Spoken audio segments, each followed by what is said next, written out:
All right, what's going on, everybody?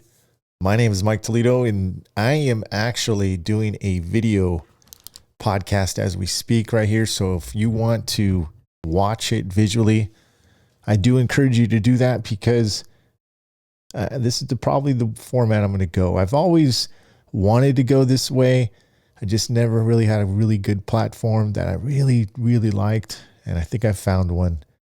And I think you're going to like it, how we're doing it. Now, it is a little bit of rust in this version that's coming up. But I just wanted to kind of get that out of the way. Hang in there. I also mentioned it to you at the end. But I bring Joe Garcia on. We talk about this Porsche that we did together. Well, mainly he did. And it was a marathon. I'm sure you guys probably have seen it. If you haven't, it's definitely worth checking out. And so it's visually, we show it in our video cast. So we go over the clips, and then we're going to be talking about some other guys who are doing their parts in the industry on Instagram and who do good work. So I'm going to try to, cover my bases with that stuff. And I'll bring you more tool reviews, things like that. So it'll be a lot more visual. You guys know how I do things, man. I'm kind of like Christopher Columbus. I just like to explore, and at the same time, I don't like to get bored, and neither do I want to bore you listeners or your viewers. Okay, with a new podcast watcher, I don't know what we're going to call it. Vlogcaster, I guess we can call that. Vlog podcaster. So that's what we got in store for you. Then, real quick before we get into this segment. So I went and saw Jeff from Beach City's PDR.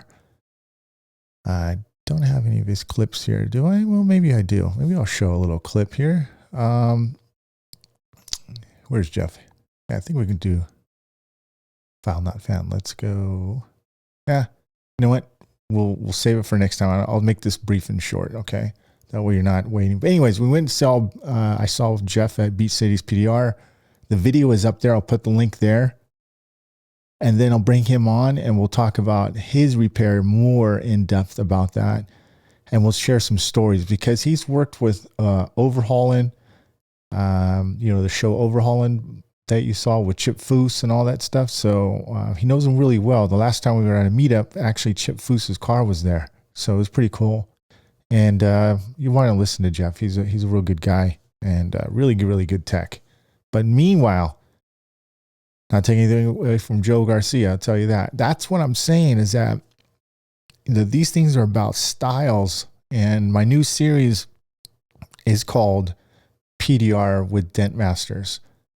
And they really are masters. Joe Garcia, Jeff. I've got another one scheduled. I'm going to go see Chris Brown in LA. And what we're going to do with that is he is a run and gun dealership guy / retail. So hopefully we can get a little bit of everything and it'll be a real run and gun. I did do some of you are Dent Trainer members, or a lot of you are, and you might have already saw the Shane Rose's one. So I consider him a Dent Master. He's super good because even though he's only been in it for 8 years, only 8 years, still long. That's a good amount of experience, but he's an excellent tech and you have to watch his series too. So I think I'm going to release that out of Dent Trainer because that would be part of the PDR with Masters. And I hope you guys like that series. Go watch it. I'll put some links down there so you guys can watch Joe's and Jeff's. And then I'm going to go shoot Chris Brown's next Tuesday. Meanwhile, let's get into this podcast. Be sure to share the podcast. Don't forget to share it. Social media channels. And then we'll just jump into the interview with Joe Garcia. Whew, yeah. Wondering how you can show your love? Head over now to Facebook and drop a like. Don't forget to share it, you guys. Give it a thumbs up. And you know what? I'm going to kick you guys' butt. You know what? Here's you want to show here. I'm going to throw something. I'm going to throw a guilt trip on you guys real quick here. So you retail techs.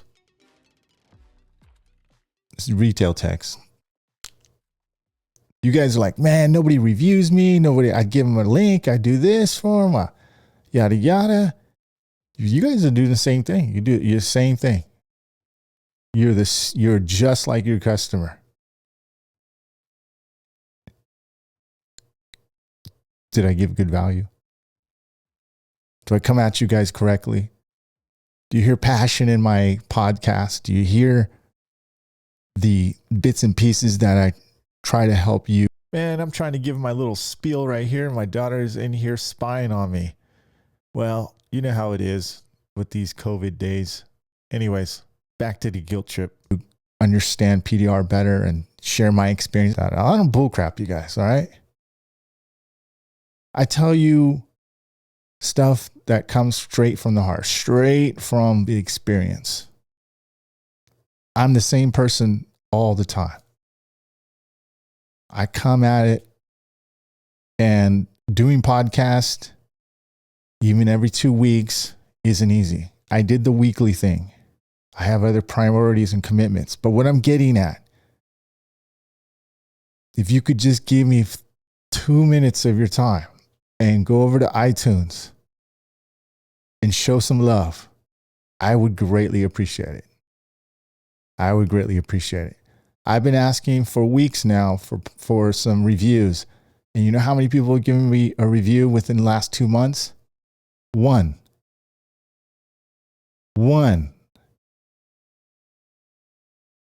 And that's all I got to say about that. So let's get into the interview. All right, what's going on, everybody? Welcome to the podcast. I think it's 82, I believe. I'm really bad, Joe, at keeping track of my own podcast here. But you've been on quite frequently with some of the past episodes. And the reason why we're here once again, which I don't think anybody minds, is that you did a pretty nasty repair. I helped a little bit, but nothing to really, stamp my name on it. Let's talk about some of the stuff that we're talking about right here. So let's go to one of your videos here. So we're talking about this repair here, this Porsche. We can definitely see some damage right there on that Porsche. What did you think about doing this live? And then we were talking about pricing, and I mean, there's a good shot of how deep that thing was. What's your thoughts on that, man? Well, first of all, Mike, I'd have to disagree with you, man. You put in a lot of work in that too, and it was pretty cool to watch and witness, man. Like I said before, I got to see Toledo actually fixing a dent for once. A lot of people don't think you actually fix dents, man. Come on. But no, seriously though, I think it was really cool to be able to tag team that thing and collaborate, and I think it came out great. I felt really good about it. It was not perfect, obviously, and we knew that it wasn't going to be perfect, but I think we got it to what your customer was expecting. Would you agree? I definitely think so. Obviously, we spent a long time, and you know what? I'm sorry. Before we get too far into this, dude, because this is our first topic, right? We want to talk about this. We're also going to talk about the other people's what they're doing to educate the public on Instagram, like Aaron from Dent FX, Dent Owl, and Dent Solutions and things like that. So we'll talk about that. We'll talk about are people doing enough beyond that with educating their customer, or are they trying to prove something to the peers? So I think a lot of people, and including myself, they get mixed up with thinking about, hey, I wonder what the peers think. But the number one thing, and you don't have a problem with this, is that it's always about the customer. I mean, you're in business to get business. So I think that's the number one thing. We'll touch on that, Joe, because you're really good at that. And then we'll go touch and check out your page as well. But just to give everybody a little heads up what we're going to do, we're talking about, these Instagram profiles here that a lot of people are, paying attention to, especially now. I mean, look at this is Dent FX. Dent Owl. I mean, he's an artist by trade too, by the way. Oh, really? So that's probably one of the reasons why he's got such a clean IG profile. And then we'll talk about Dent Solutions, our buddy from Doug up in Seattle. So we'll talk about that, and then we'll touch back some more on the other topics, Joe. I know you've always have a lot to basically say, and when it comes to stuff like this. Oh, there we go. So now we can see each other on here. All right. So that's it. So let's get cracking in about that. All right. I've got some kids here, ladies and gentlemen. So they're in the background messing around, and I'm about to pulverize them in a second. So because they are almost distracting me here. So if I start doing a, what do you call it? If I start tripping out and going, who is it? Calm down, be quiet. I've got some kids, Joe. Let's go back to Jeff though. I think I've got my source here. My source went, we'll just put you there, man, and I'll put myself to the left. How's that? There I am. Right. Right there, man. All right. So, all right. Now we got everything set up here. I'm new. I got a new platform, so bear with me, everybody. I'm trying to get this all sorted out. If you're listening to this podcast, well, now you're wondering, what the hell are they talking about? We're doing video, and there'll be a link or the embedded video in the podcast itself. So look for either one, and then you can watch it, which is going to be very visual and we're going to be very descriptive as well. So, all right, Joe, let's talk about this marathon Porsche dent repair we did together. What was it? Last Saturday, right? Yes. Yeah. It seems like a long time ago already. Yeah. Oops. So I think I'm going, I'm losing my scene here. We go to the camera here. We're going to pick that up here. Choose file. If I don't lose that, downloads. I'm just going to go here. There we go. All right. So let's talk about, we spent an hour talking about price. I mean, really, because of how damaged this repair was. Right. Now, some people might have thought that we spent too much time on the pricing, and you started really kind of, $3,279.26 on this. Do you feel that an average person can get that on the Porsche, or what's your thoughts on that? I mean, some people may have thought, no, I didn't get any throwback for us doing that, as far as on video and or how much we got. A couple of people said I could never get that much. I think one person did say that, right? You heard that. Right. What did you think, Dan? Oh man, it's just one of those things. It's all relative, and I think it comes down to how badly you want the job, and in relation to how difficult the repair is. And I think we touched on that in the video, if I remember correctly, that, this is we knew it was going to be a really challenging repair. Yeah. So I think at this point, to answer your question, not everybody's going to be able to get that price, because not everybody's going to be able to have it in their repertoire to have the craftsmanship to pull it off. Yeah. I mean, arguably, I didn't even have it because I was, if you remember, we kind of hit a dead end a little bit after video number one, and where we were stuck was trying to unlock that really deep dent up towards the top with a pretty small tool, because there wasn't much access. And so, again, I have to emphasize that those kind of prices can be achieved when you can offer a craftsman style service, and the customer or the prospect is looking for a craftsman style service. It's true, not everybody's looking for that. Right. And I mean, well, here's another thing, Joe. I mean, we always undersell it because we think I don't know what it is. I mean, we're just in that mind frame that we think that, well, maybe we're charging too much.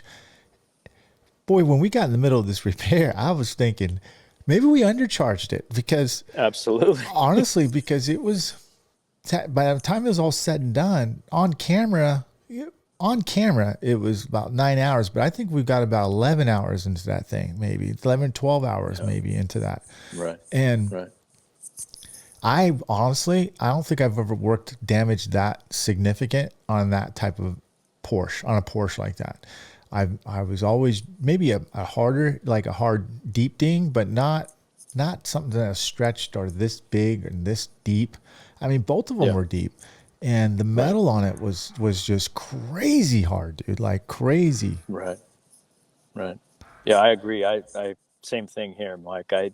I hadn't done anything quite that bad on a Porsche before.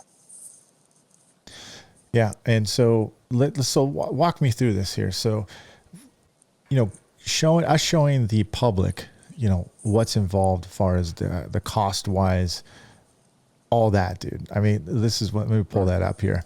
$32.79. Okay. Do you think do you think that was right? I thought we got it up to 3,700 if I'm not mistaken. Let me you're right. 37.14. Right. I think I would do that again in a heartbeat for that price. Yeah. Absolutely. I would too. And, doing that repair with you and writing it out, I thought, honestly, I really did think it was, would I do it for that price again? Probably. Would I want to consistently do it for that price? Maybe not. I mean, maybe not. Especially a Highline vehicle. Maybe if that was a newer vehicle, I don't know. Maybe I'd probably hit them at 4,000 or 5,000. I mean, if I know I can get it out close to 90% or better, and I'm not confident, because I look at it that who's going to suffer here? You know what I mean? I mean, they can go to the body shop or the next tech can do it. And, I always look at it. They might do a real good job, but they're going to learn a big lesson, But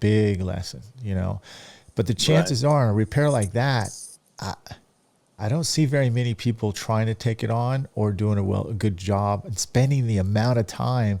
I mean, we've got how many years of experience together, right? We got close to over 50 years experience, maybe close to 60 years experience, and that took us 11 hours, dude. I mean, that was. Just look how deep that Porsche dent was.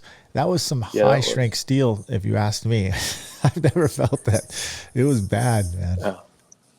Man, I have to say I kind of underestimated it a little bit. I mean, as far as the difficulty, because my experience with Porsches has always been really that the metal, responded really well to our method, and reacted. And I mean, truth be told, considering the significance of the damage, it did respond well. It's just that one up top was just so deep, and we just didn't have the right,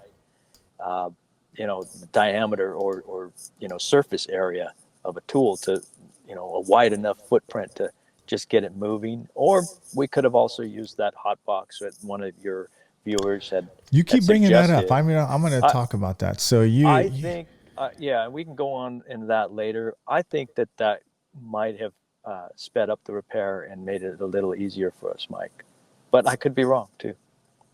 But and the cool thing is, like, I would, imagine a perfect scenario where you had the same exact door again, with that same exact damage.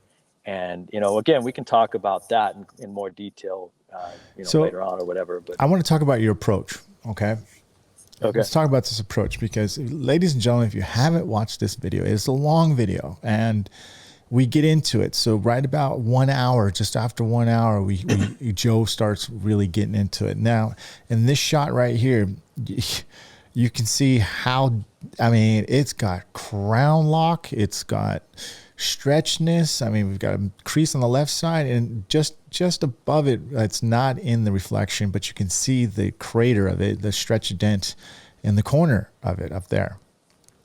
Right. Now, your approach And this is what's so I love about style, because everyone has their dent foo style. You went right for the jugular, man. I mean, it had cracked paint. It had a hairline split above it. And what do? You decide you want to freaking go ahead and start glue pulling. Now, you did a light test, so go ahead and explain into that. Okay. So, man, pardon me.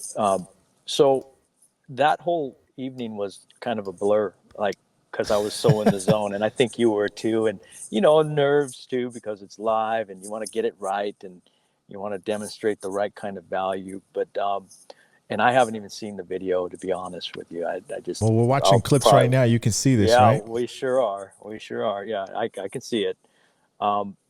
So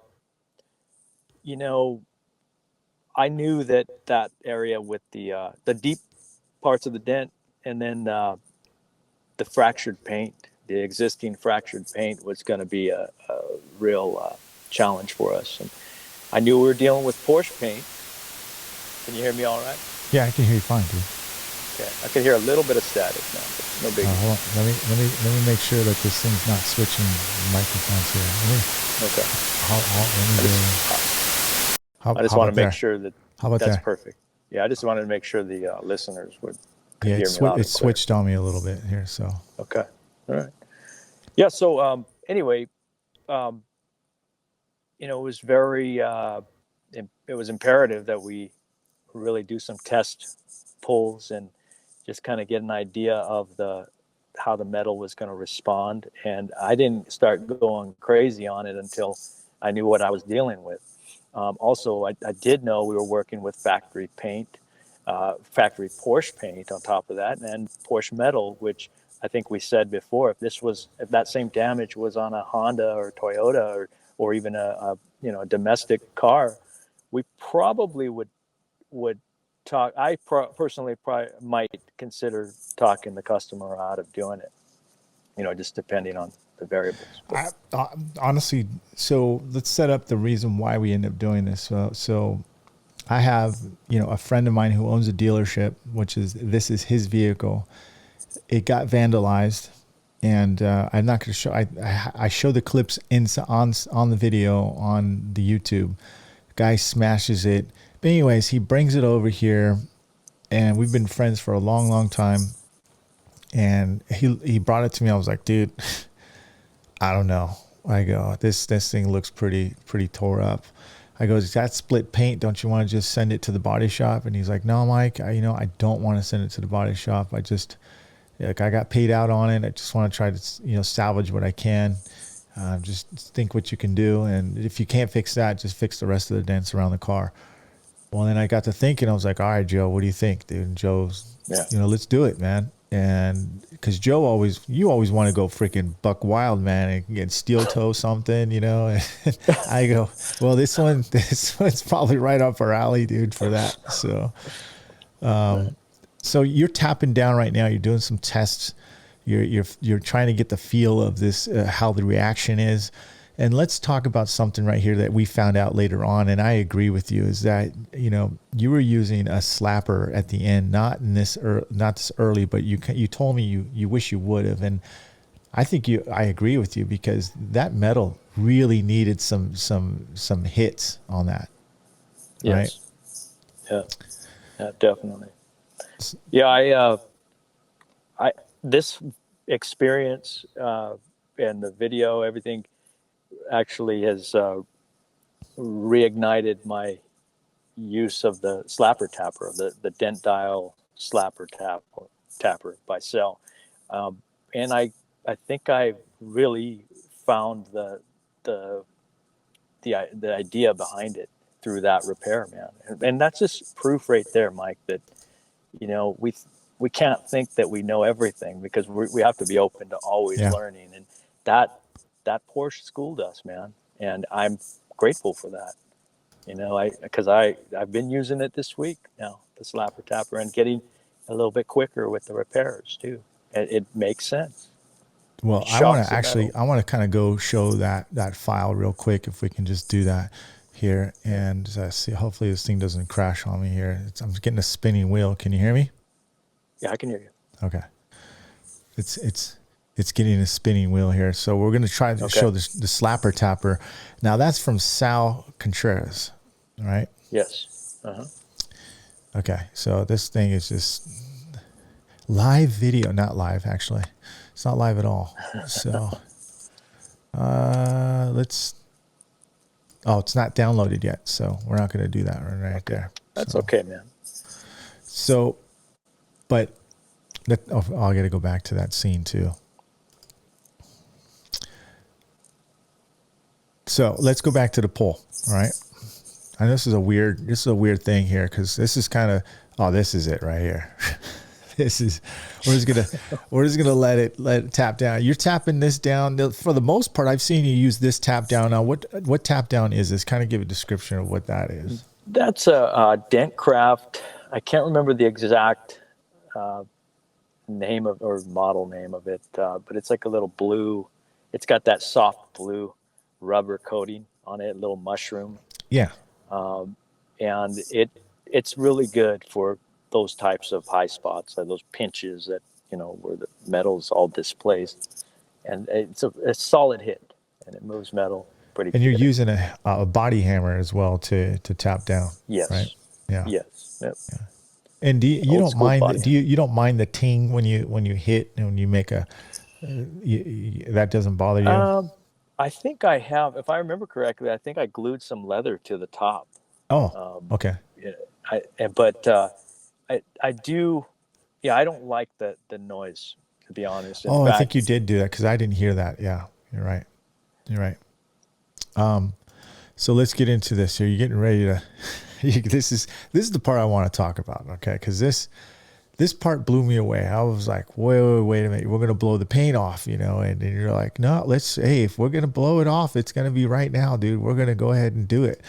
And so I'm just gonna. Did you pull it already? Maybe. Oh, okay. I'm talking about the heavy slide hammer.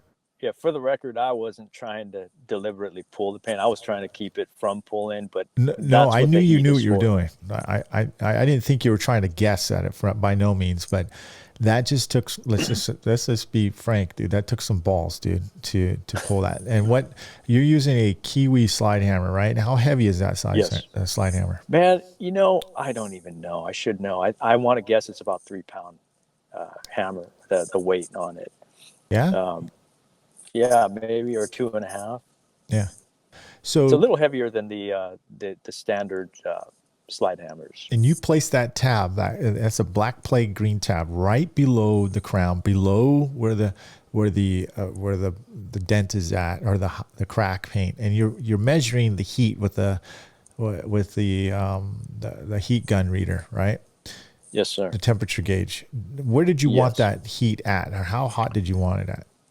Between 90 and 100 degrees, preferably, because and even if I could get a good pull at 100 degrees or even hotter would be ideal, because we want to keep that paint flexible and the metal soft. Yeah. We're going to move more metal that way, and we're less likely to rip paint off. Okay. All right, got it. So, and we're waiting. We're in real time right here. But for the people who are listening here, how long did you letting it set on general? Are you waiting for it to get cooled off? Oh yeah, you are. You're reading it, right? You want it at a certain temperature.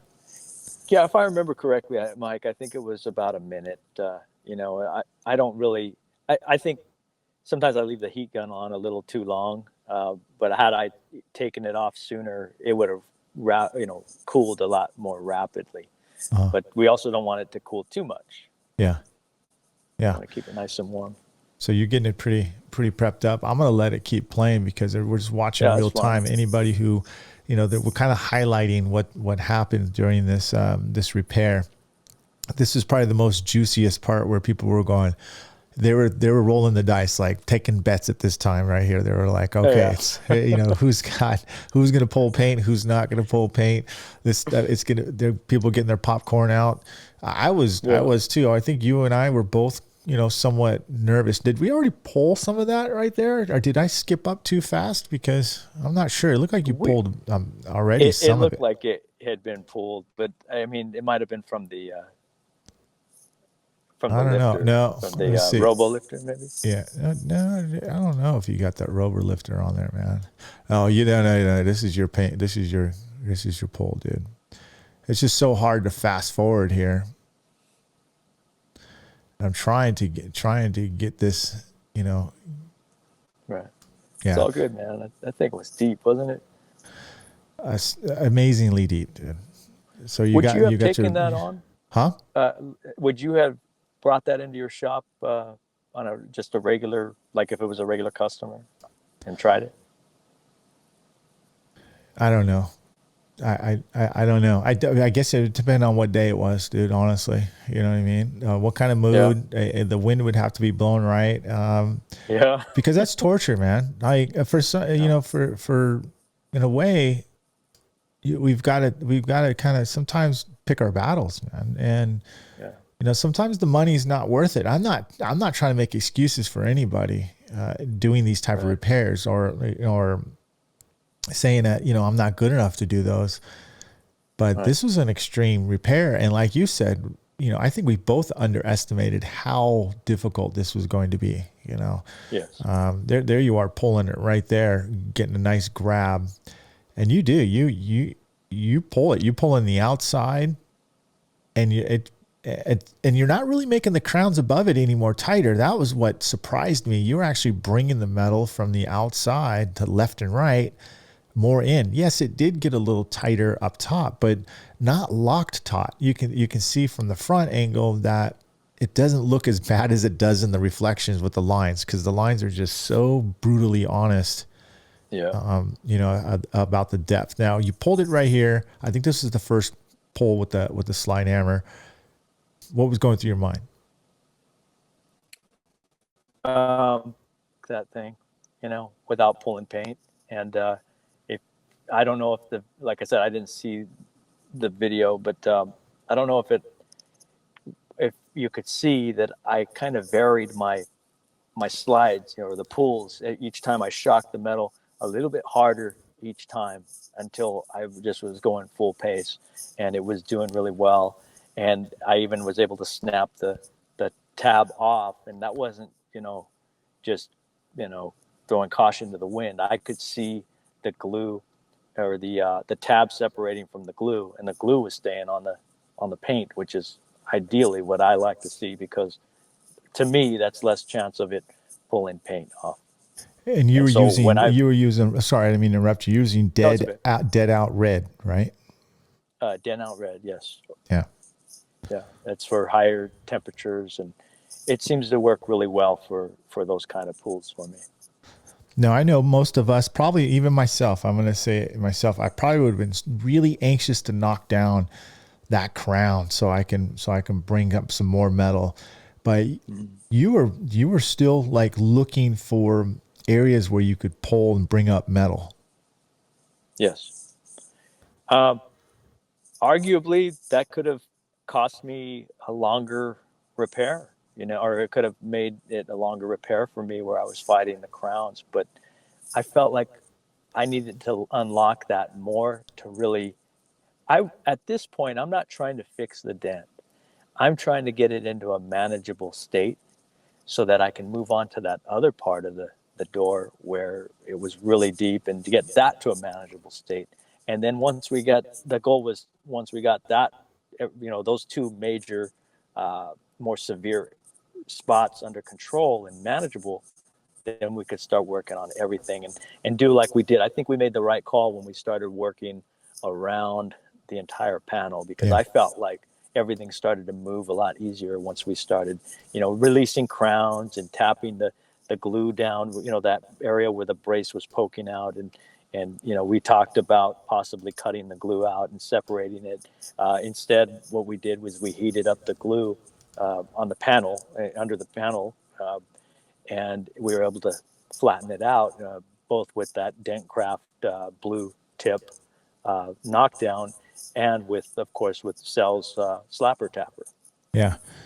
Yeah, then we'll get to that point if we can, so, too, because the other video is loading, because I actually had to download it from YouTube, and it's such a huge file, because I think it was 6.5 hours the second session. This one was 3.5 hours.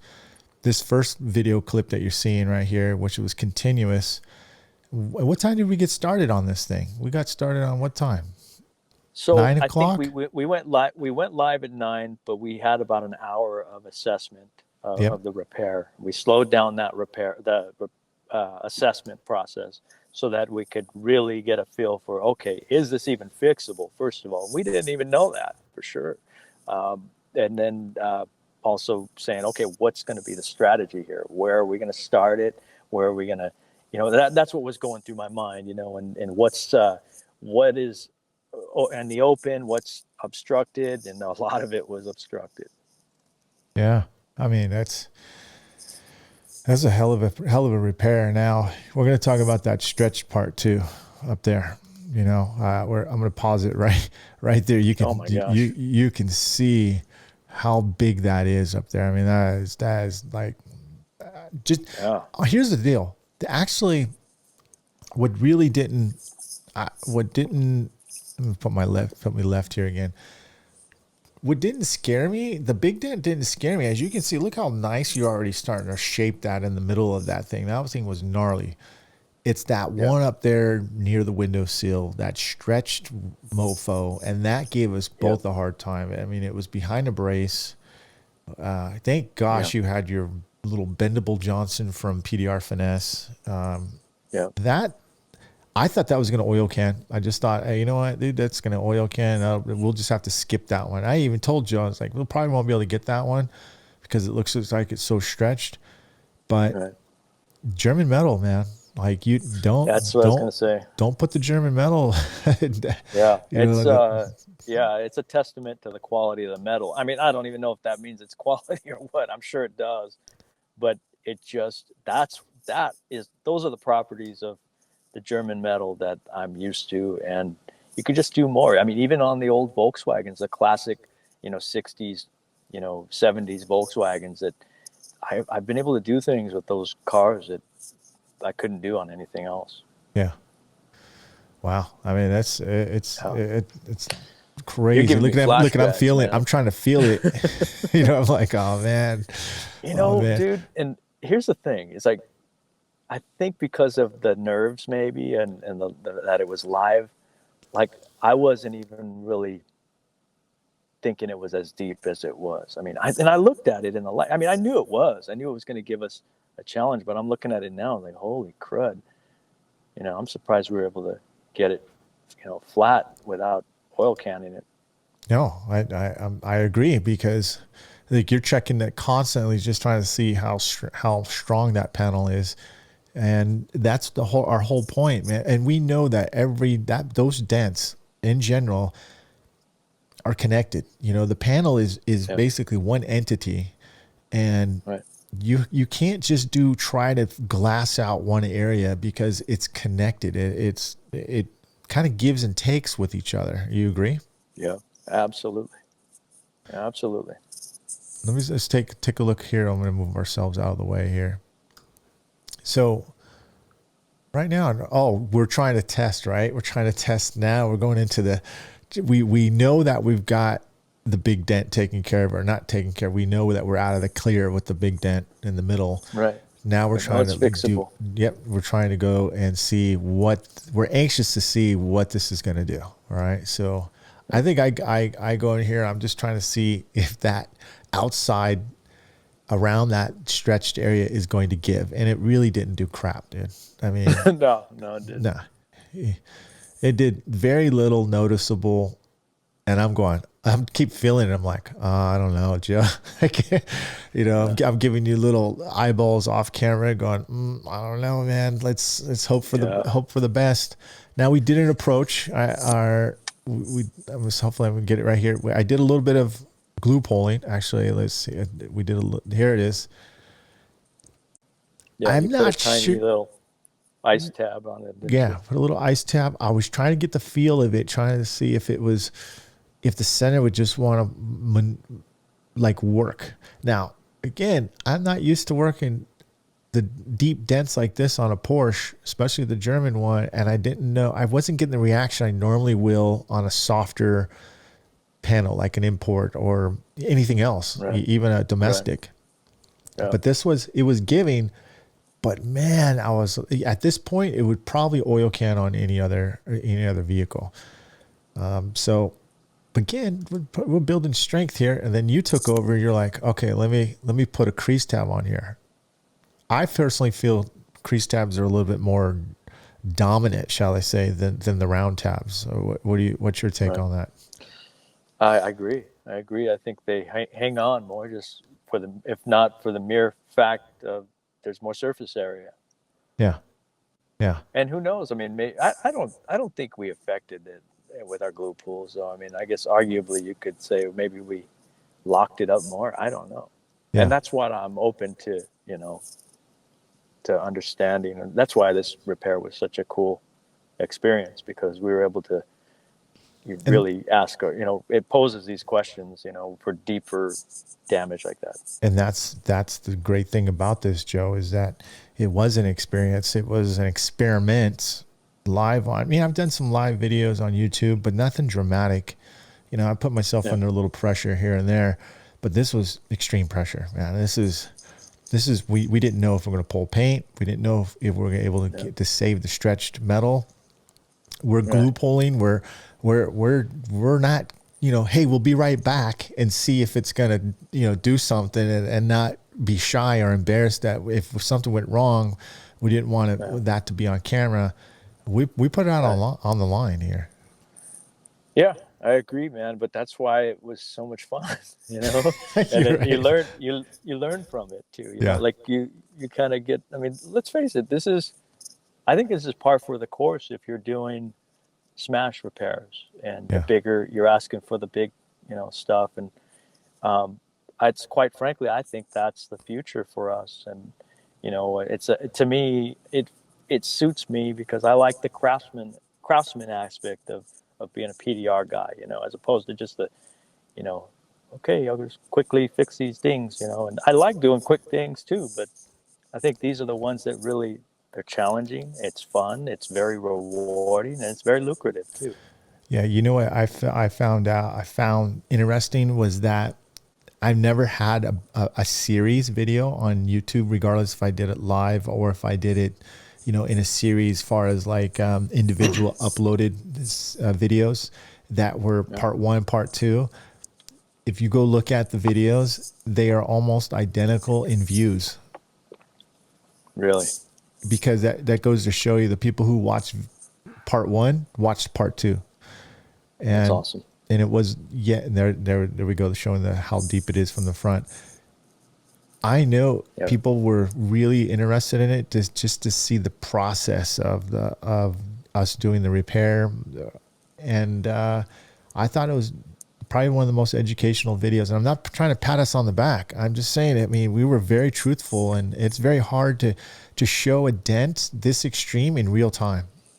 I mean, nobody's going to put, well, they probably will, but I mean, they could, but who's going to put a 6 or 9 hour video up, dude?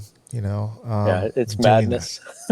You're crazy, man. I think by the time we got done, it was like almost, we off camera, we were messing with it a little bit because we were zombies too towards the end, dude. So, yeah. But it's, man, it was such a surreal experience though, man. I mean, and I think that we were running on adrenaline a little bit, because we could mess this thing up right in front of everybody and embarrass ourselves, but I mean, we're serious about it. We knew that coming in, Joe. Let me see if I can go to the next camera right here. Let's see here. See if this is done yet. We knew that coming in. Boy, this thing is still not done. I don't think we're going to see. Well, it's almost there, Joe. It's almost there, man. I mean, for those listening who don't know what the slapper tapper is, if you check out dentdial.com or any of Cell's videos, a lot of them he uses the slapper tapper, and basically it's a piece of steel pipe with a spoon welded to it, a flat metal, I guess what they would call kind of a slapping spoon, basically, in the body shop business. And we put some duct tape on it, which is what Sal recommends, and you strike the pipe on there with the hammer, and it shocks it puts shock waves through the metal. It's really cool. Well, you know what we're gonna do? We're gonna go to the content here. I'm gonna go pull up that post here. See if I can get it to.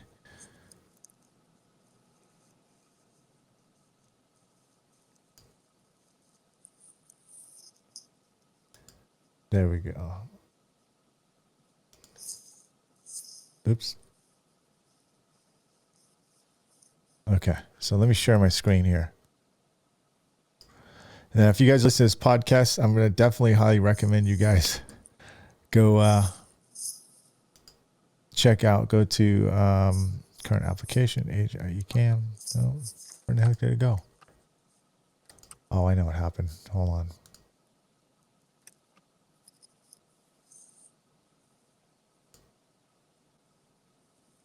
Well, you know what? I can't get it to pull up, dude. That's okay. We'll pull it up some other time. But yeah, go watch part 2. That's all. That there you go. This is part 2.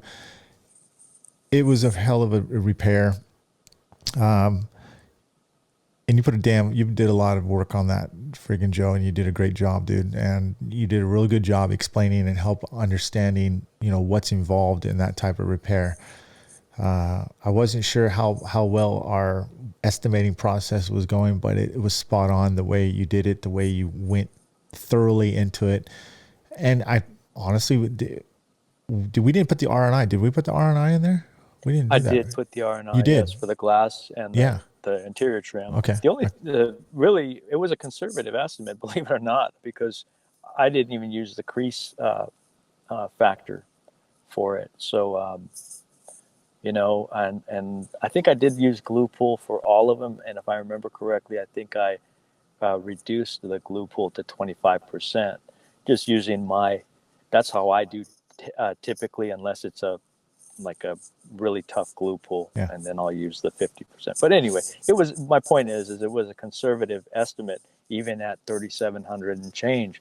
But, man, I mean, I feel like, that's one of those jobs that it's a certain kind of customer, and I'm not talking just like wealthy customers, somebody who really wants to save the paint on their car, and to the point where even if they go through their insurance and the insurance, let's say the insurance doesn't cover the whole thing, they're willing to pay out of pocket the difference.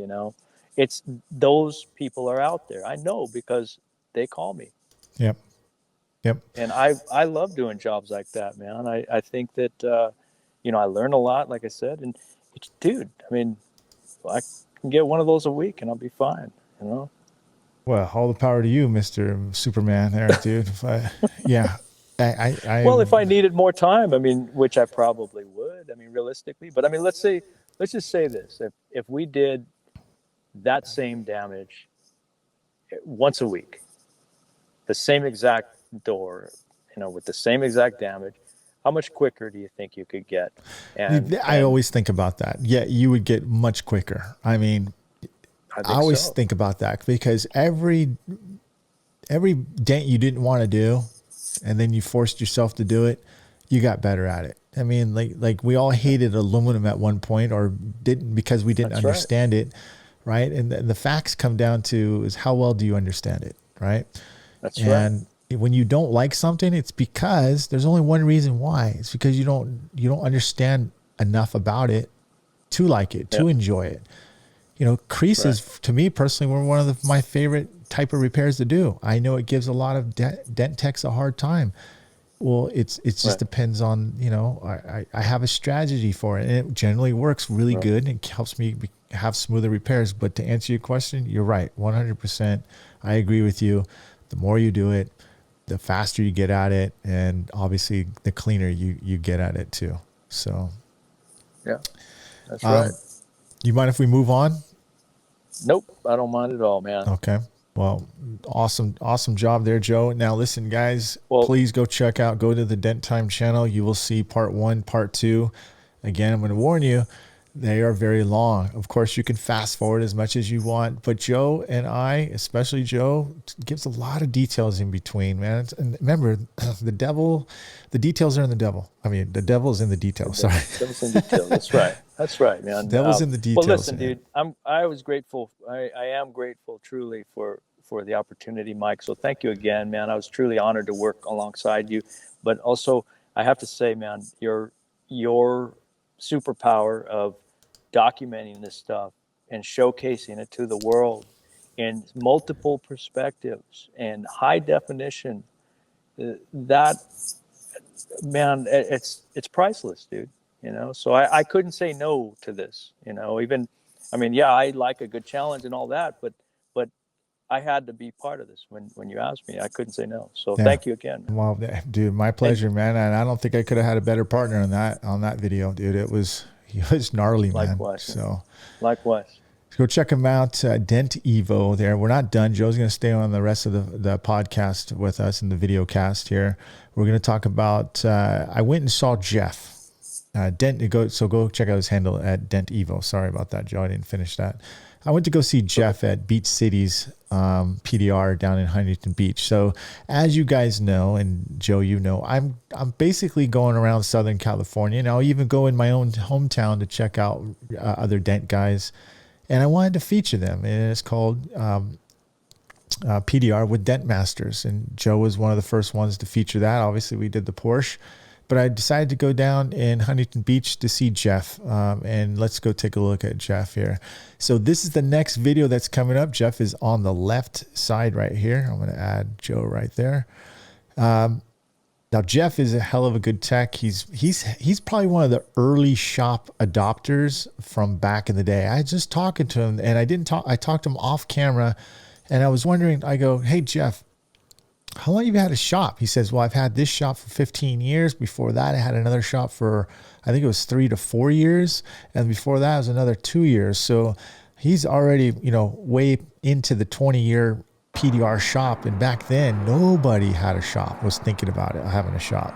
So I went down and I shot this video of him working on this smashed Ford Explorer door. And he is... I have to say he's way more aggressive than you and I, as far as really? like getting into the dent. You know what I mean? Oh, yeah. Cool. It was man. interesting I can't wait to see. Yeah, it's interesting to see different people's perspectives and how their style is again. And we'll just let it play a little bit because I have little highlights clips here, and this is some of the stuff that you're going to see. I was gunning it, didn't have all the professional cameras I wanted, but I was trying to do my best trying to film this, and you can see that there's a lot of locked pressure down by the bottom of the edge, right? Wow, and, that thing looks nasty, man. Yeah, and you have to attack. He thinks the same way as we do, Joe. This is without a reflection on it, and he thinks the same way. Now you can see that I didn't have my frame rate good, but hey, it is what it is. But he talks a lot about the, unlocking pressure, pushing. He gets these big, heavy tools to push with, Joe. And he has he glues a lot of it, man.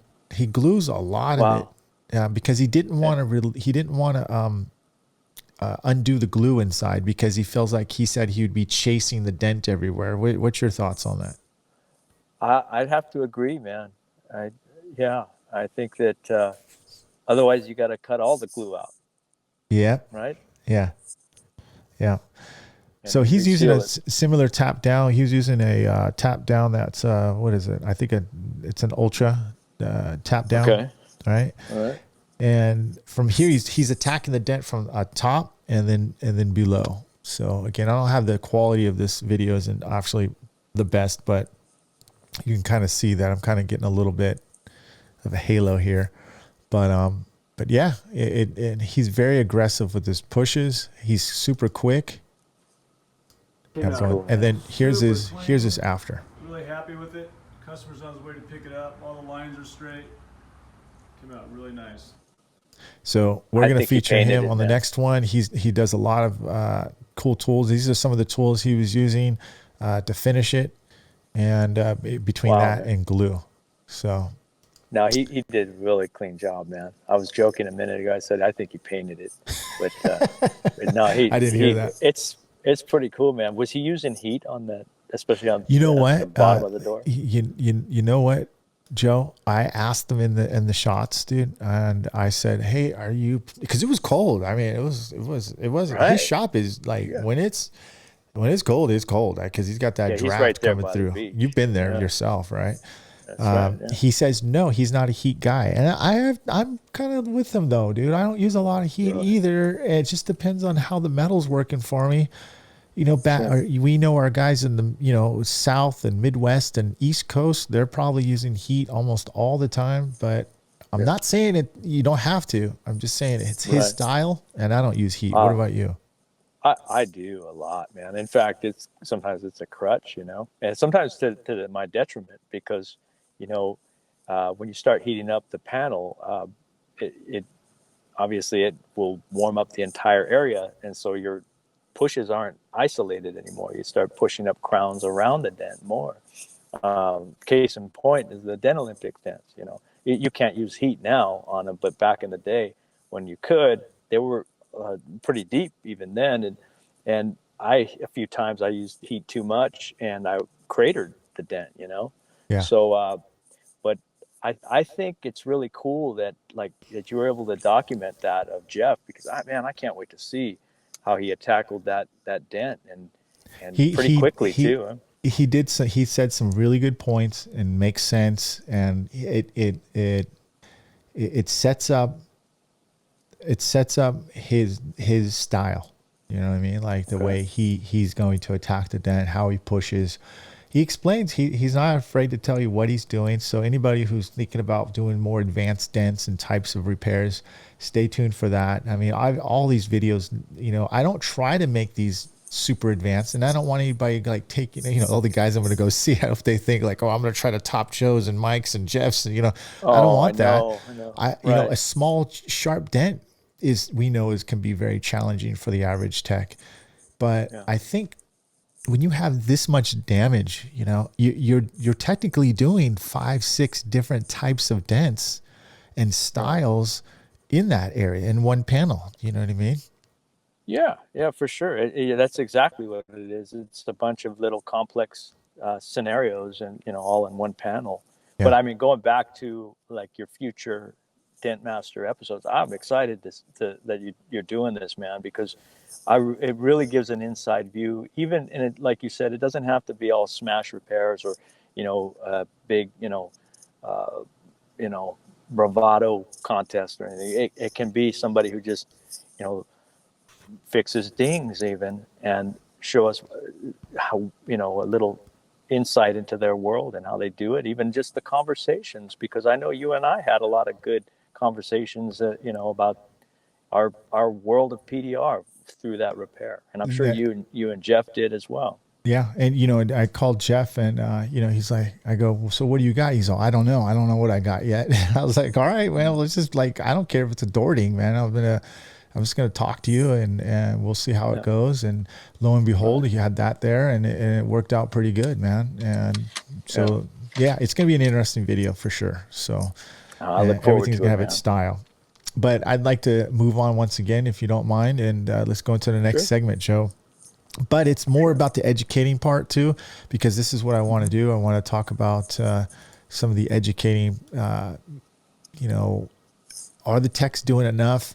I'm not going to put and we're not going to go hunt on Instagram and see if any of the companies are doing that. I don't think that's fair to them, but I will highlight some of the companies that I think are doing a friggin' fantastic job. And two of them, stand out to me lately. And I know they kind of know each other because what is it? Aaron from I think Chappelle. Dent FX. Yeah, from Aaron Dent FX. Chappelle. He's got his own new podcast called Those Dent Guys. So he's in the UK. So check him out. Go check that out. We're going to go flip over there and go check it out too as well. So let Let me go over to the screen Is here. that his podcast? I didn't realize. Yeah, that's his.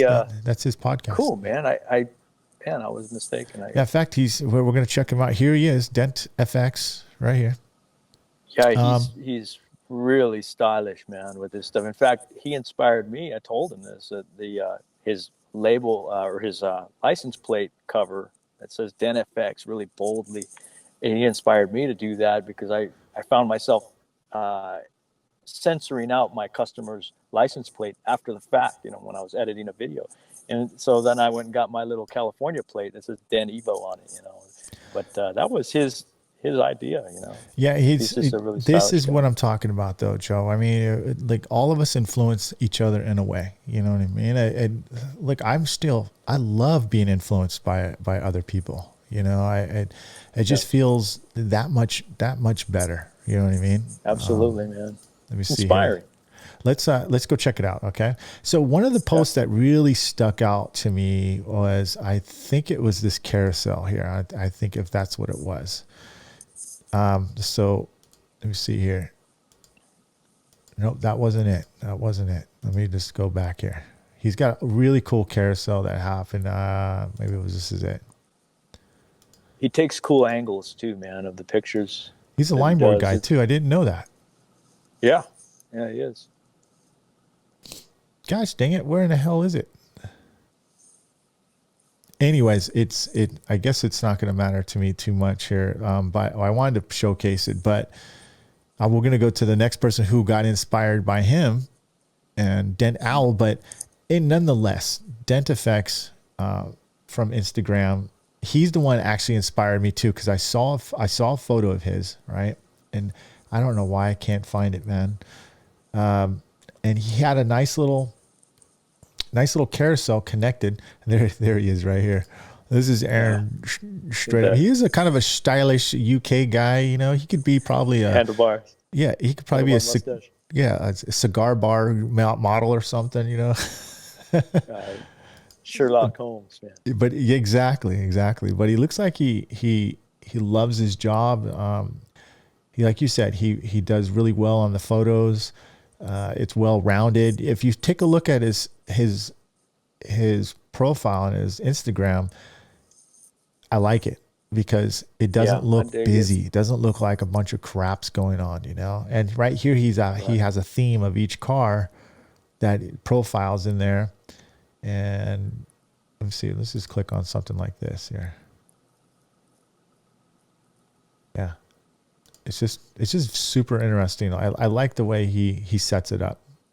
Yeah, really clean. He's got that bold logo and the nice color scheme down below. He puts on a lot on his posts, and it looks legit, man. I would want to use him for PDR, So he's got a podcast called Those Dent Guys. If you want to take a look, it's at Those Dent Guys. Right. Ben Ridley, Martin Sadler, and obviously Aaron himself. They look like they have a good time there, and it looks pretty professional. And I actually haven't had a chance to listen to it, but I am going to take a gander to it. Have you had a chance to listen? Oh, you said you didn't know. I have not had. I had. Well, I knew Martin Sadler was in there, and the other gentleman. Are they all from the UK? Are they? They're, I believe so. And I did go and look for them on the Apple, podcast app, but I couldn't find them on there. But I definitely want to listen to them. I've been talking back and forth with Martin actually after the video that we did, the live video that we did. Yeah. And, we were talking a little bit about pricing and stuff, and we share the same, feeling that, I think it's just everywhere you go, pricing is tough to get, it's tough to get good pricing, but that's why we did the video, right, Mike? Because we want to share our strategy and our ideas. And I think that in time, the craftsman level PDR technician is going to be getting good, paid well, good compensation for what they're doing. I agree. I agree. I mean, listen, here's the deal, ladies and gentlemen. don't become jealous about someone else's success. That should inspire you. That should motivate you. That should help you understand where you can get to and how far you can reach. Remember, in the end, nobody helps themselves but you. Okay, and nobody's gonna do it for you. No magic tricks. You know, you can, if you pay attention and you want it combined with those things that you're learning, you'll be able to excel quicker and better. So I really like Aaron's stuff. I'm sorry, Aaron, I couldn't find that little collage. I'm trying to look through it just to make sure, but I just don't see it right here, and I could be overlooking like a ding dong. So no, man, it's all good. The listeners can go and check it out. I mean, he's got a really cool site. In fact, I don't know if you remember, I had suggested we get him on the podcast a while back, because he's got just this really cool looking style, the way he does things. I mean, at one point I saw him doing, or he put like a little, his business card, it looks more like some kind of high end, like little tag, like branding tag. And he put that on his customer's cup holder. Did you just notice this right here? He glue pulled the BMW. He glue pulled the emblem, the dent out of the emblem, man. Yeah, he's pretty. I don't care. That's worth seeing right there. That's cool, isn't it? The things that we do, man, with glue pulling, man. Yeah, that's making it happen right there. Aaron, congratulations, man. There, right, really good job, man. I just want to let you know that me and Joe really hands down that was awesome. I hope to meet you someday. Maybe I have met you. It's a blur, but you look like you're doing a fantastic job out there, man. Keep it up. You're an inspiration, and thanks a lot for letting us showcase that, dude. So I want to move on to Martin. Okay, so Martin's got some really good examples, and he said Martin is the one that said that he listened to the podcast of Dent FX and those guys over there, those Dent guys, and he got the idea from them doing a carousel. Now it's not just a carousel. We're gonna swing over to here. This is Martin. And for those who don't know, I trained Martin probably, I think, a year and a half ago, about a year and a half ago. He's from Ireland. Super calm, artistic, relaxed guy. Matter of fact, he broke 2 windows. And it wasn't his fault. It was one of these Nissan car vehicles that had that piece of crap dual pane window. It was a Nissan Versa. Yeah. And I've broken a lot more than 2 windows. Yeah, in my time, Martin, so I don't mean to put you. It's a funny thing, and it was my fault, so it's not Martin.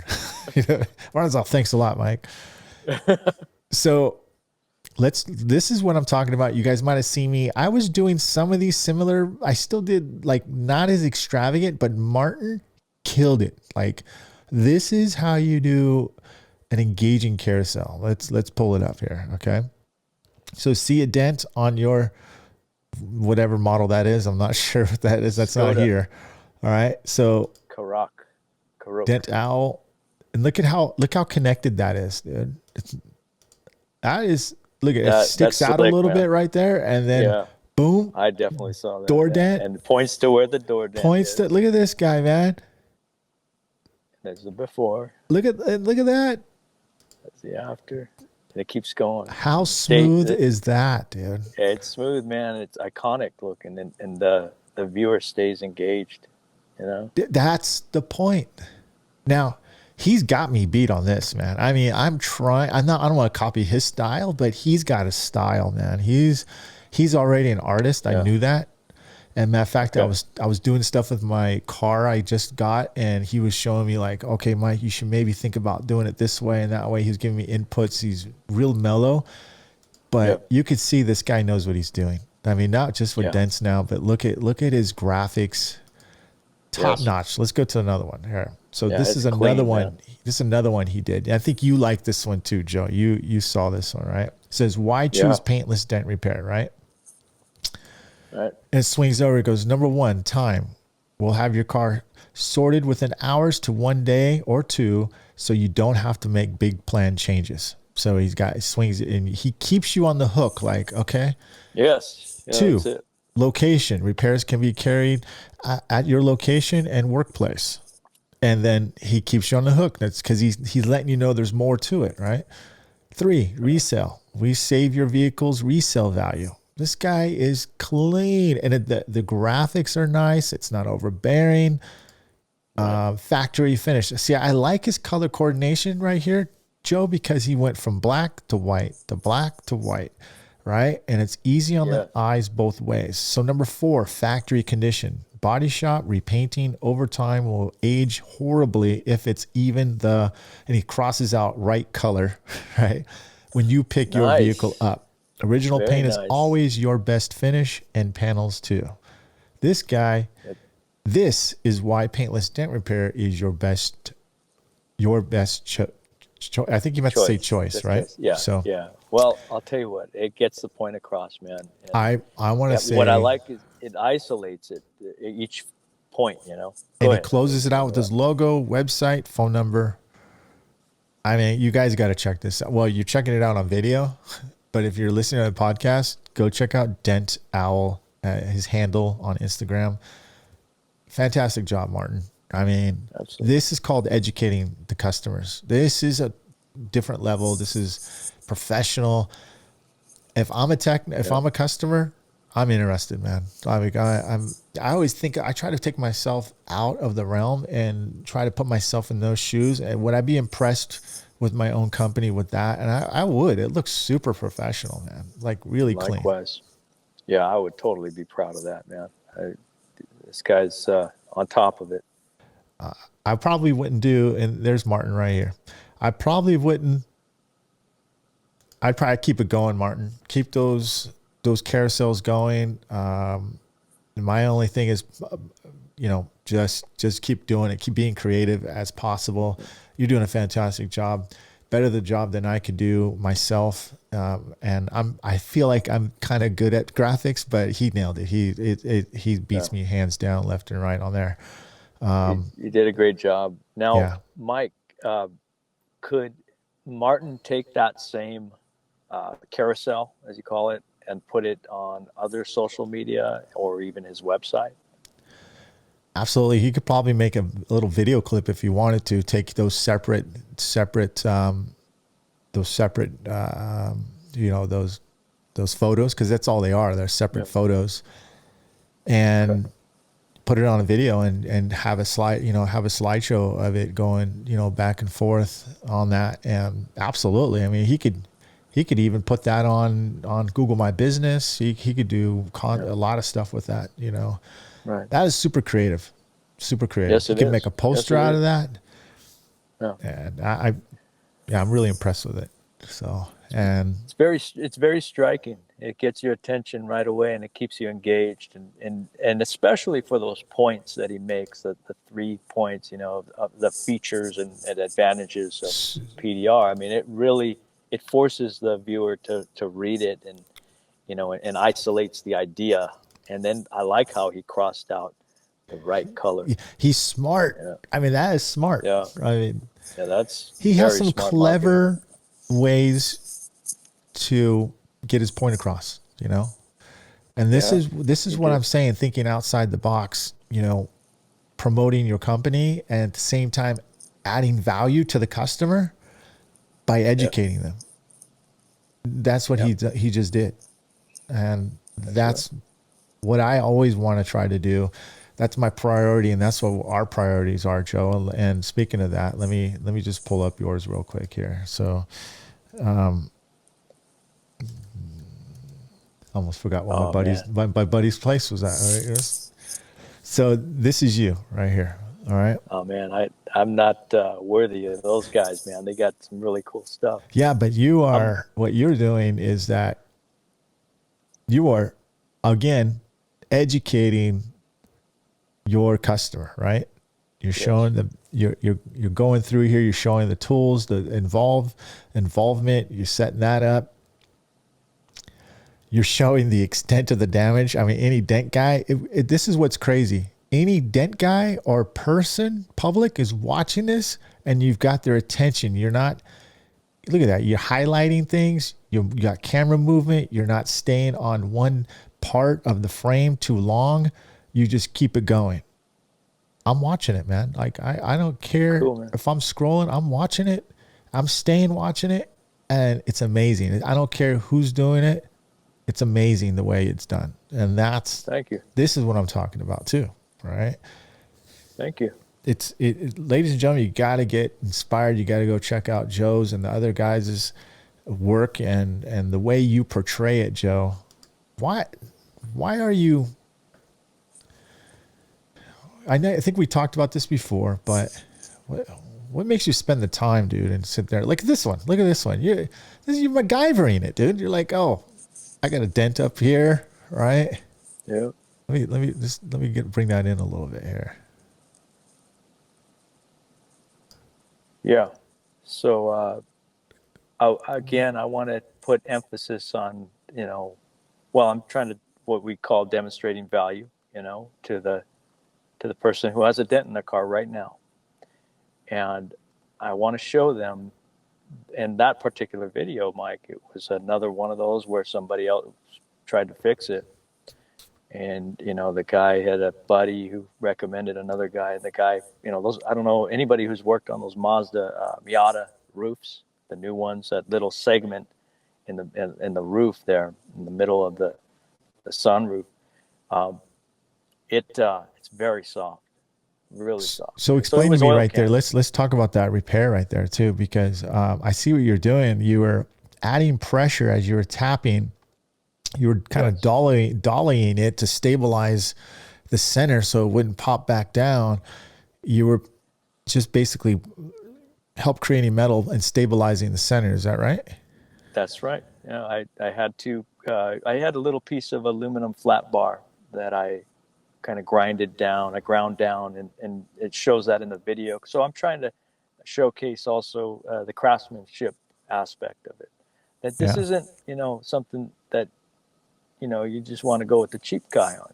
You want to get somebody who loves the craft, and that's what I'm trying to demonstrate there. But that little flat bar acted as allowed me to do off dolly hammering technique and basically stabilize the metal. There's three things that's going to happen with that dent. Either it's going to come out, or it's not, or it's going to look different. And different means it's going to be a nice mound on top of it, that was great. Another great job, Joe. I mean, you really, thank you. You show what you're doing, and you, at the same time, you are, again, educating the customer once again. I mean, it's fantastic. And I'd like to showcase another person here too. Doug Hilius and his team. This guy does fantastic work. They do a lot of Teslas as well, Joe. I'm sure you might have known that, or you talked to Doug. This is his latest repair here. Quite nasty of a dent right against the edge. He's got a fantastic technician too as well. Two of them actually. And that's great. Look at this, dude. Wow, that was a bad one, man. Now, I didn't ask him how he got it out, or if he had to make an access point or not. I'm assuming he probably did. I mean, maybe I don't know. But with something it's always bad, hard. I think, I'm not to interrupt, but I think with something that severe, I think a person with a Tesla would be like, yeah, I'm going to this guy looking at the after of it too, Yeah, this is another German car. We know how those areas probably didn't have much access on that area right there. He did check this. This is the Tesla that he did not too long ago. His technician did, pinched right against the freaking edge, man. Wow. Super deep. He has a little video of that right there. Very nice. So this is Dent Solutions, or if you want to look at his handle, Dent Solutions NW on Instagram. I mean, his work is their work. I'm not going to say his work. Their work is just top notch, super clean. I don't know, man. That's another tough area to get to. Man. You know those, Joe. Yep, I sure do. Those are bad. You got it. What do you generally do on stretched metal? Like, what's your first go-to? Are you glue pulling most of the time, trying to pull it out? Because you seem like more of a well, I think you told me, but I'll confirm that if I listened right. But you're more of a hot glue pull, right? You hardly use cold glue, you say. I tried using cold glue today because our mutual friend Shane Roses told me I should, Yeah. and I screwed up and Shane Rose's cold glue class. So I got a good pull, but I was having a hard time getting that glue off the car, man. It was just such a mess. Yeah. So yeah, to answer your question, I'm a hot glue guy. Yeah. I might have to go to another Shane Rose's class though. Yeah, what's great about this stuff though, dude, is like that cold glue. Listen, I got in trouble. I'm going to show. It's a win or learn situation. It didn't come out absolutely perfect, but I bowed out an edge of a Tesla. Saved it, but it wasn't perfect. It could have been better. Yeah, it could have. I'm going to be quite honest with you guys. What happens is that the lip was high up, right? It comes down really thin, right? About probably about that thin. Okay. And it's about that high from the edge, how thin it goes. Well, what happens is I was pulling it. I had my student pull it, and it pulls so hard it pulled the whole edge from 3 inches above. Usually you 3 inches above on any car, you're fine because they got more metal there and it doesn't start pinching to 1 inch or a half inch close down to the edge. You follow me, Joe? So what I'm saying is that the panel usually comes like this, right? Here's the outside skin, and then here's the inside. So you got all that rigidness, but the Tesla is more like this, right? Super thin though on both sides. So when you pull, it went like it went. It went out, dude. You know what I mean? Oh my goodness! Or it went like this. Yeah. So. But and that was with cold glue. Yeah, I was with cold glue, and I thought I was out of the clear. And then on top of it, it locked in, which I've never seen it before. Do that before. So it locked pressure around the dent, and it had to do that dolly system, almost like the way you're doing, but I had to do it with glue, right? So we had to put the hustle stick. And then I do have video clips of it, but I'm not going to go through it now. But I had to put the hustle stick and pull it. And I think we did go over this a little bit last time, and tap down on the outside so I can release and pull and get the middle to sustain. You know what I mean? Kind of like what you were doing the Miata. So, but with glue. Yeah, it's. I think with the bigger, significant, smashes that we're doing now, it's kind of par for the course that we're going to run into these types of situations, and I think the more we do, the more we're going to understand, high strength steel and pinched areas on, double metal and stretched areas, and how to stabilize that metal without having to resort to shocking it. Yeah. And let's face it, maybe 5 years ago, I would have just walked from it, That's right. I didn't know how to, pressure release that well. I mean, I knew about it, knew crowns, thought that was it, but who would have thought to counter, the low and tap down the high. Now I know body shop guys do it. They've been doing it for a long, long time. But when you can see it, that you could never, body shop guys don't have a reflection. They go by feel, right? And they just know by tap, tap, tap, which is still another art in itself. Not taking it away from them, but when you can see it visually and then understand the pull and then see the tension, where the tension's going, it's a whole nother aspect of that. So. That's right. I didn't think about that. We can see where it's going and follow it and chase it around. So we can watch it. And the other thing too is what you said about over pulling basically is what happened. You can I'm finding that with these bigger more complex damages, I feel like I have to measure my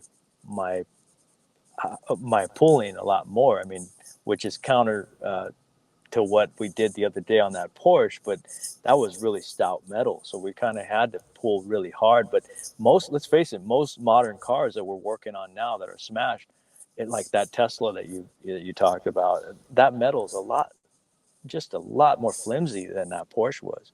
So you can't, in some ways it was to our benefit that that metal was so thick, or so stout, Yeah, because absolutely. we're running into that now where it's like, if you over pull too much or over push too much, you're going to end up really having a hard time correcting that. That's right. And that's what happened to me. I mean, I had to get my student. I was like, all right, you pull and I'm going to tap, dude, and hope for the best. Yeah. Let's see what it can do. And finally was able to stabilize, but I wouldn't have had to do that if I wasn't so aggressive the other way. And that's a crazy thing. It's like, we're so used to doing a certain way. We count on it. Yeah. And then we let ourselves kind of get too relaxed and not watch, just make sure, but we get too comfortable just using a certain technique and just being too aggressive, or let's say too comfortable. And, it can backfire on you. So you still got, again, you got to be aware still more and more all the time, because especially on a newer vehicle, when it's kind of uncharted territory, that's where you got to really, really pay attention. I agree. So I think we're pretty much covered most of this stuff, but I just want to make sure that we got everything here. Joe, I'm going to ask you some questions here. All right. Answer them to your best ability here. Okay. Do you find out, I think we touched this. What? Go ahead. Real quick, my battery on my phone, I had it fully charged. I don't know if it's going bad, but it's down to the last 20%. If for some reason it clicks off, what I'll do is I'll just unplug my headphones I'll call you back. Yeah, I got it. So because I'm in the truck and I can just plug it in. But I don't think I'm going to keep you more than 10 minutes. I think you got 10 minutes hopefully worth. So it's all good, man. Okay. If we go over, I'll just plug in. Okay. But you just probably won't hear me as clear. That's all. So why I was looking through Instagram, because that's generally, I think that's where a lot of the public is hanging out, and obviously YouTube is, is hit and miss. I hate to say it, but sometimes YouTube can be like Craigslist to me in a way, with the DIYer people who just want to learn how to do dents themselves and things like that. But people who want to check your go-to profile or what's happening right now, and you have everything you could possibly put in front of your customer can be on Instagram, from videos to profiles. And there's a new thing which I'll touch base later on called guides. I'm just starting to touch base with that. So if you guys want to get a jump on that and you're thinking about that, look into guides. Joe, I know you're going to love this as well, but that's not my question here. We'll talk about that afterwards too. My question is, when you are starting to really give prices, to customers on Instagram or your Facebook or your YouTube, do you feel like you're actually targeting those high-end customers or those type of customers, or do you feel like I think we touched base before as well, but I know as well, I'm probably filtering out some of the customers that I could do, but they're usually the cheaper ones, or the ones that they thought it was going to be less expensive than basically what I was saying. So what's your thoughts on that? I feel, yes, definitely. I feel like most calls that I get they've seen the pricing, or so they've become acclimated to the idea, or they've reframed the idea in their mind of PDR and what it should cost. And so I do feel it works very well for that. It does establish the brand. We're using pricing on one end because right now, like we've said before, transparency is key right now. That's what people want to know. How much is it? It's not an unreasonable question. And if you're the guy who tells them, guess what? You're giving them one more thing that a lot of your competition isn't. But we're also establishing our level of the brand, of our brand. As we're using that pricing as a way to differentiate from the other guys. Yep. Well, I also wanted to kind of show. Let me go to my contacts here. Close here. If I can pull it up here. I had a customer, two customers today. Got it. Let's see here. So I want to pull this up for you guys. All right. And then we'll get to another customer here. I'm going to go to my screen here. All right. So this person wants an estimate for bumper repair. All right. Now I know this isn't anything to do with dents, but it somewhat is just the way they think. Right. Mm-hmm. And I told them it's going to cost $285 for this scratch right here on the corner bumper right there. Mm-hmm. And it's a pearl paint too, as well, by the way.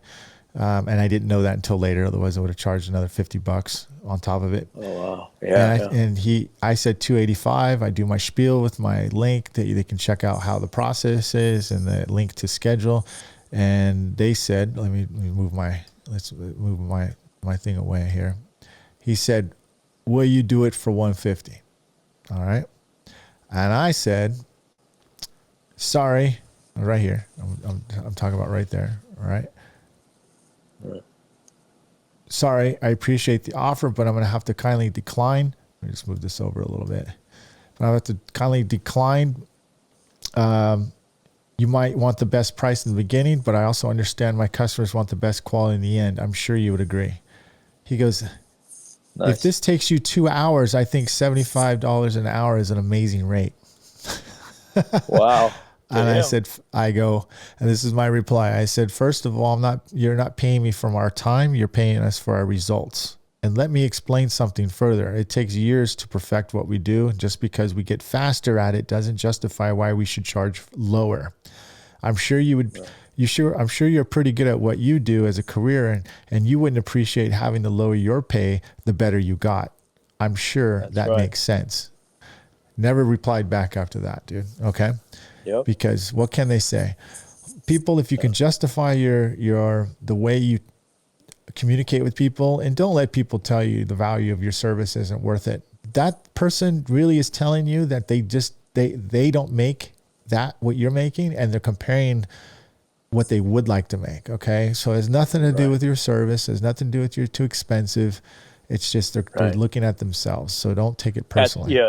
At that point, it's not even about the dent anymore or the damage that they want fixed. It's about their own problems. And we don't fix people, we fix dents, right? Yep. We don't fix people, we fix dents.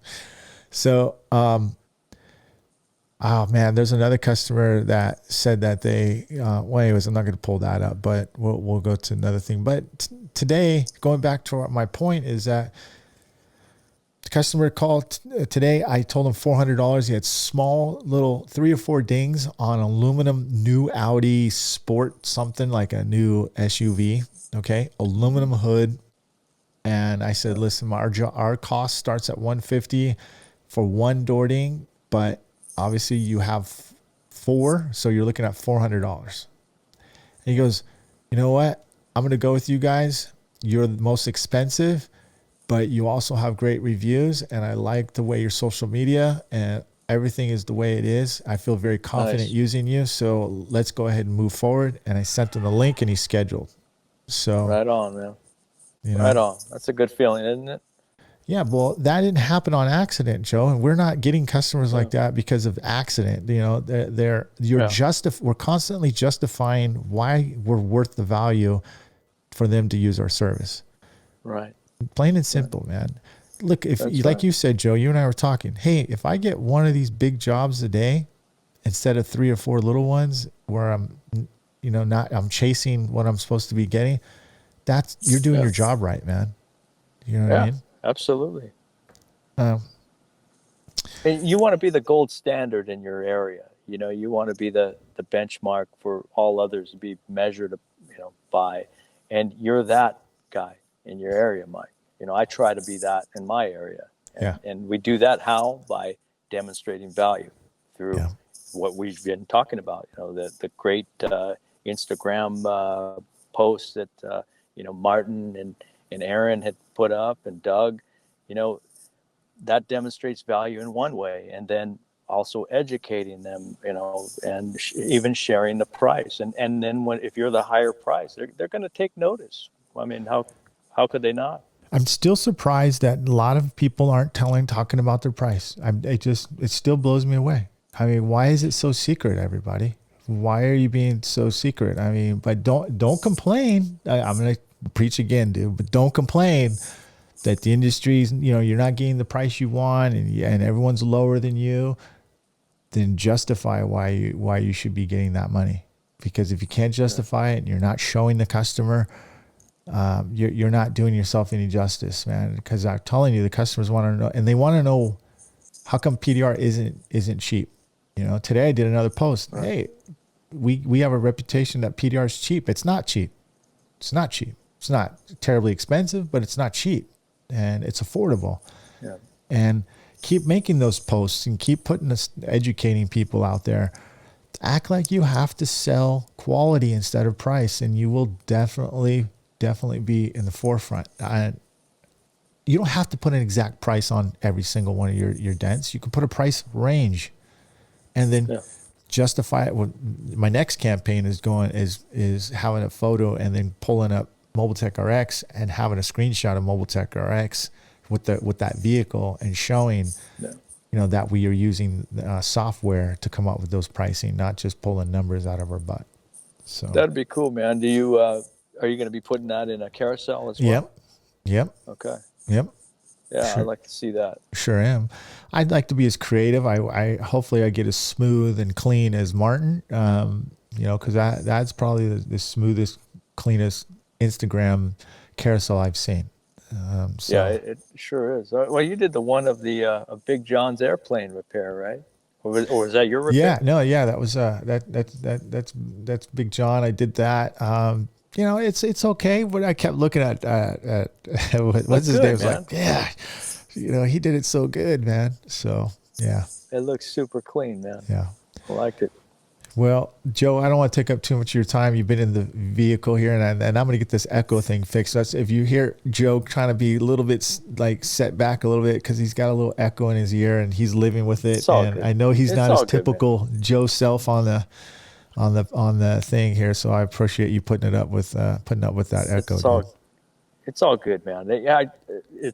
I wanted to touch a little bit on we were starting to talk, not to extend this thing longer. Yeah, no, go ahead, please. Let's see here. I feel like we're in a transition here as a PDR, as the industry. We're maturing. PDR is maturing. There's a higher supply of technicians, obviously, and I don't think that's necessarily a bad thing because PDR is becoming mainstream, obviously, to the consumers, the mainstream consumers. Along with that, humans are evolving with the internet. And so I think what we're talking about, the transparency is so key. It's very important to let them know all the information that you could possibly let them know, and as cleanly and concisely as possible, which is challenging. But you work enough at it, it can evolve in your own repertoire. You look in any of our social media accounts, and you can go back, and see how we all kind of got better and better at it, and it's something that practice makes perfect, right? So we can go ahead and do that, and I think, like I said, the technicians are going to be able to get a little bit more out of that, and their customers are going to get a little bit more. I know a lot of dent guys that are really good, and they have the capability of being even better if they charged more, if they got what they felt was, that what they were worth. But it's a challenge to learn to do that. We're in a market it's got a low barrier to entry. It's really easy to get into PDR. Anybody who says that they can fix a dent can be a dent guy, right? Or a dent technician, or they can they can offer their service. But the thing is the difference between them and us is that we are price setters, and they're positioning themselves as price takers. And I'm not pointing fingers at anybody here, but this is anybody listening to this podcast right now or watching this video, Mike, can relate with this, because their chances are they're a technician or a PDR service, and in their town, wherever they're at, they've got low-end competitors, and that's why they're listening to us, because they want to know how they can possibly close deals at these prices and not be, shut down by the customer. And because ultimately they want to be able to do this work that they love. They want to be able to run a good service and grow and serve their customers in the best possible way. And we're all getting better at it as we go. We're evolving, but we have to understand that we got to differentiate from those guys, and we have to set ourselves up as price setters, not price takers. Yep. And you make perfect sense there, Joe. And people are going to want to make that change. I mean, I was interviewing a possible student today, and he's from the body shop industry, and he's in Georgia. And he goes, yeah, the PDR tech came in the other day, and I was amazed that they're getting just as much almost as we are now. And good. I go, you know why? Because for so long we're conditioned and charged way under value of what we could do, of what we did. And we got conditioned that way, and we didn't have a price guide system, and we weren't structured at all. And it kind of conditioned us to feel a certain way. And a majority of us thought we had to stay under most people's deductibles because we didn't know the insurance scene. That wasn't in our realm, and we left it to you guys because anything over $500 or $600, we thought we weren't going to be able to get the job because we thought we were going to lose it to the body shops. And that's not true now. It's not true. That's another topic later on, but we're going to talk about more insurance companies too as well, Joe, and targeting the insurance and how we're starting to get more and more jobs through insurance. And it's a good thing, especially if you know how to work it. So, well, I'll be taking notes on that conversation, man. I'll be glad to hear it. So. Hey, listen, I'm perfecting it still as we go. It's kind of like when I used to do my, my quick replies and knowing the verbiage to say, and it's all that stuff comes into play, and we're still working on it there. So, right on, man. But Joe, I'm gonna go ahead and get you going, get you back to your family. We've been going an hour and a half straight, and it's been always a pleasure for you to come on. And I know you're going to come back on again because I'm going to force you, and we'll go from there. Likewise, man. It's a pleasure, dude. I appreciate it, and I'm honored. So it gets me out of my comfort zone, which is, that's where we grow, man. Just like that live video the other day. And I recommend it to anybody, what an experience, man. What an experience. And don't forget, people, absolutely. If you're listening or if you're watching, go over to YouTube, go to the live section on Dent Time. Check that video out. And Joe, I gotta give you a Dropbox so you can put it up on your own thing too. I'll send those videos up there for you. Oh, cool, man. Yeah, okay. Thank you. I appreciate that. So go check out Dent Evo on Instagram or his website. I think you'll get a lot out of it and enjoy his content. So thanks a lot, Joe. Thank you, Mike. All right, talk to you soon, dude. All right, brother. Have a good one. You too. Take care now. See ya. Bye-bye. All right, that was Joe from Dent Evo. As you can see, he's always been a great co-host with me. I'm definitely going to keep him on and have him on around more and more. But I hope you guys really enjoyed this segment. I'm a little rusty at here, so be patient with me. We'll get it smoothed out on the next podcast and video casts about what we're doing. I'm not going to probably do any edits to this. It's too long of a video. I feel like it's just better raw at sometimes. But again, just be patient with these segments here. I'll get better at it. And on the same time, in return, I'll get better content for you. So thanks for watching. Thanks for listening. And we'll see you and hear from us on the next podcast. Take care.